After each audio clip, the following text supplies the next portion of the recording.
This doesn't have anything to do with Jackson Moore, does it? Rachelle! Rachelle! Another pause while Rachelle's heartbeat thudded so loudly she could hear it.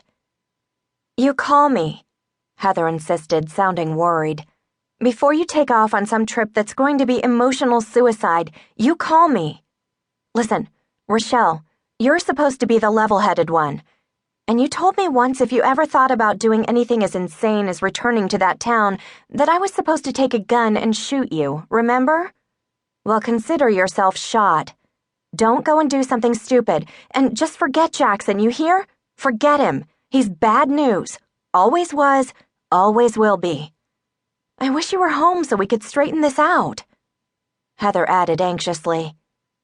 Okay, you call me, okay?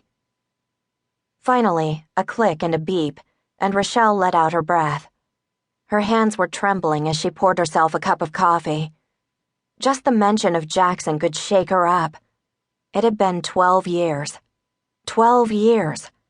How could she still be so affected by a man who had turned his back on her when she'd been his only friend in a town that had branded him and wanted him hung from the tallest tree? The answer was simple and complicated. Despite her down-to-earth nature, Rachelle had once had a romantic side, a part of her personality that had believed in fairy tales and castles and knights on white chargers. And bad boys. Hadn't she believed in the myth of the bad boy with the heart of gold?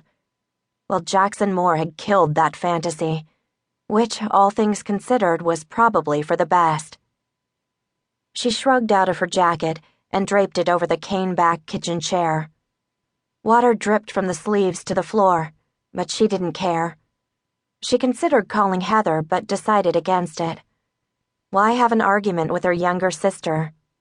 She could picture Heather, blonde hair neatly cut, silk pants and matching top, perfect smile. One of San Francisco's elite, or she had been during her marriage to Dennis Leonetti, a rich man whose father owned the Bank of the Greater Bay. Now Heather, divorced and a single mother, was trying to make her own living by converting the art she'd dabbled in for years into a career. She'd bought a loft, studio, and gallery not far from Ghirardelli Square. Heather had enough problems. She didn't need to worry about her older sister, the confirmed career woman, the reporter who was always championing the cause of the underdog, and who thought nothing of storming into the office of any public official for a quote. The reporter who still quaked at the mention of a man she hadn't seen for over a decade.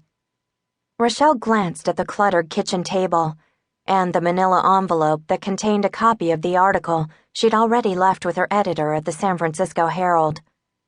Her first article explained that for the next 10 weeks, her syndicated column would be written from Gold Creek, California, the town where she'd grown up. Her introductory column in the series Return to Gold Creek would appear in newspapers across the country tomorrow, and her editor, Marcy DuPont, expected more, a lot more. Marcy wanted an interview, by telephone of course, with Jackson Moore. That request would probably prove impossible. Frowning thoughtfully to herself, Rachelle kicked off her sodden boots. Her socks were waterlogged, and she yanked them off before tossing the wet hosiery into the bathroom sink. Padding barefoot into her single bedroom, she finger-combed her tangled hair and spent the next 10 minutes braiding the wet strands into a single auburn plait that swung past her shoulders as she walked. She'd decided to go back to Gold Creek, and come hell or high water, she was going. No amount of talking from Heather was going to change things.